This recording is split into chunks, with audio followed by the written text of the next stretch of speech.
ఉపాయము విశ్వాసము.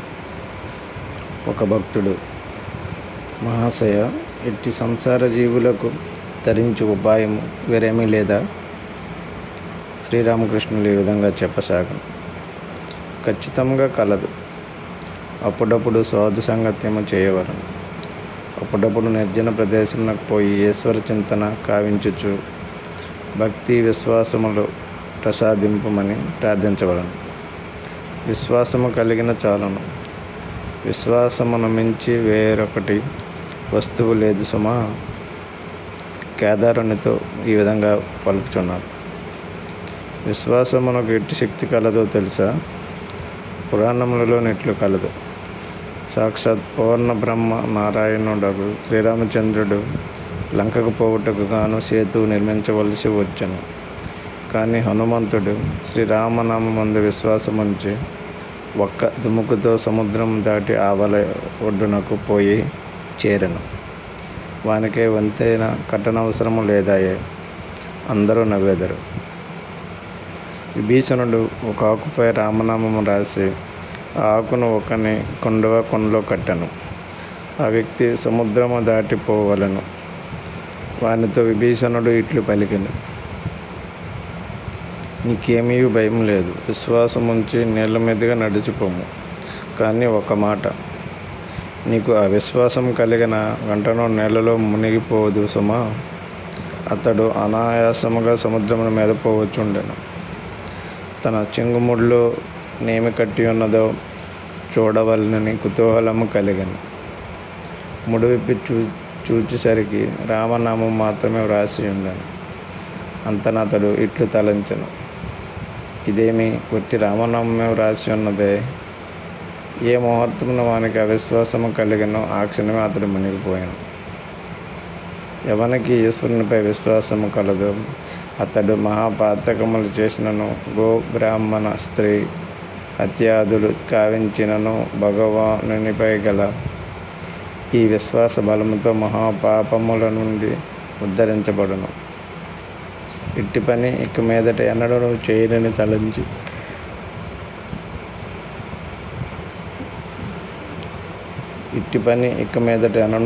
తలంచినచో భయమనే మాటయే ఉండజాలదని పలికి పరమహంస పాడనారంభించిరి.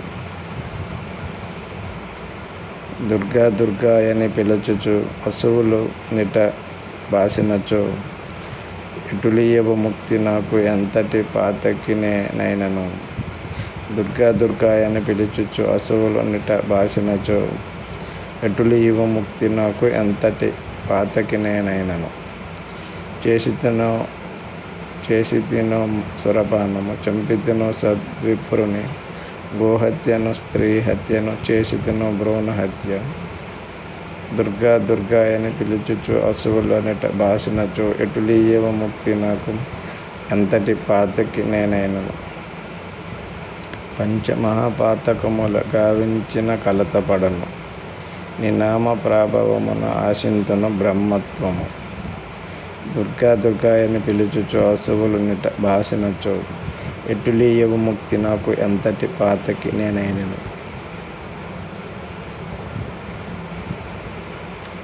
దీని అర్థం: తల్లి, నేను దుర్గా దుర్గా అని పలుకుచు మరణించినచో, ఓ తల్లి శంకరి, ఈ దీనుని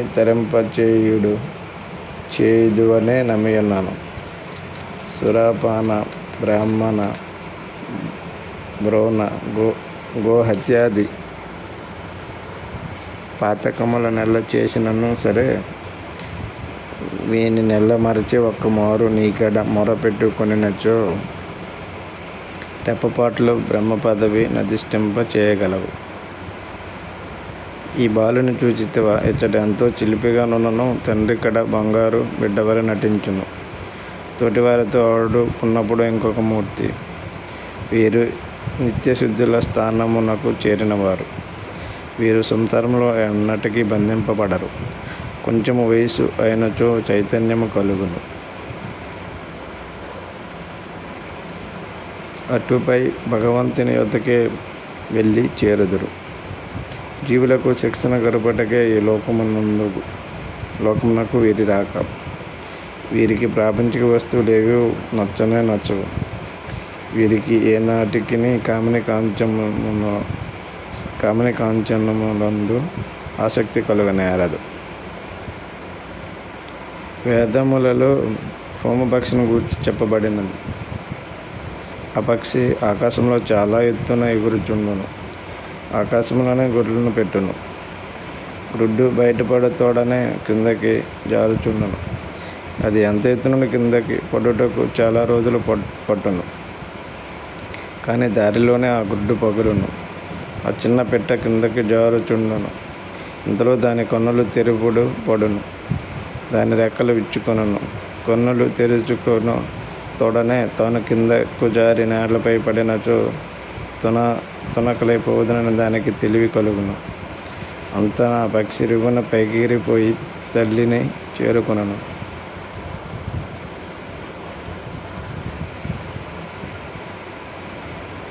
నరేంద్రుడు లేచిపోయాను. సభా మధ్యమున్న కేదారుడు, రామకృష్ణుడు, మాస్టరు మున్నగు వారనేకులుండిరి. శ్రీరామకృష్ణుడు: చూడు, నరేంద్రుడు ఆటపాటల్లో, సంగీత సాహిత్యములలో నన్నింటిలో మంచి నేర్పరి.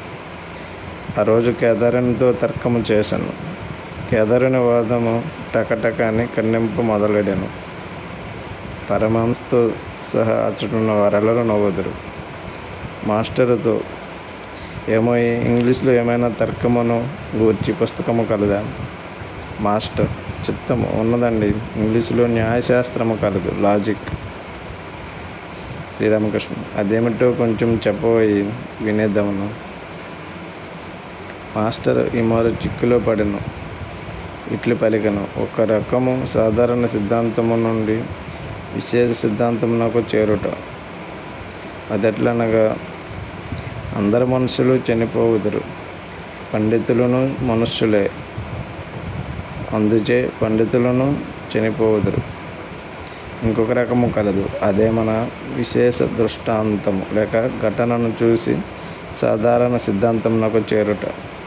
అదెట్లనగా, ఈ కాకి నలుపు, ఆ కాకి నలుపు, అంతేకాక చూచిన కాకులన్నీ నలుపే, అందుచే కాకులన్నీ నలుపే. కానీ ఇటు సిద్ధాంతంలో తప్పు కావచ్చు. ఎందుచేతనగా, వెతికినచో ఏదో ఒక దేశంలో తెల్లకాకి కనపడవచ్చు. ఇంకొక ఉదాహరణము, మేఘము వెలిసిన కాడనే వాన పడినది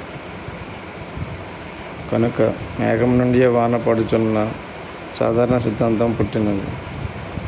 ఇంకొక ఉదాహరణము, ఈ మనిషికి 32 పండ్లు కలవు, ఆ మనిషికి 32 పండ్లు, అంతేకాక చూసిన మనుషులకల్లా 32 పండ్లు కలవు, అందుచే మనుషులందరికీ 32 పండ్లు ఉండును.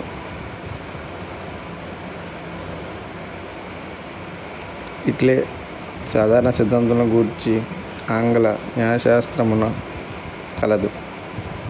శ్రీరామకృష్ణుడు ఈ మాటలను పూర్తిగా వినలేదు. వినుచు అన్యమనస్కులైరి.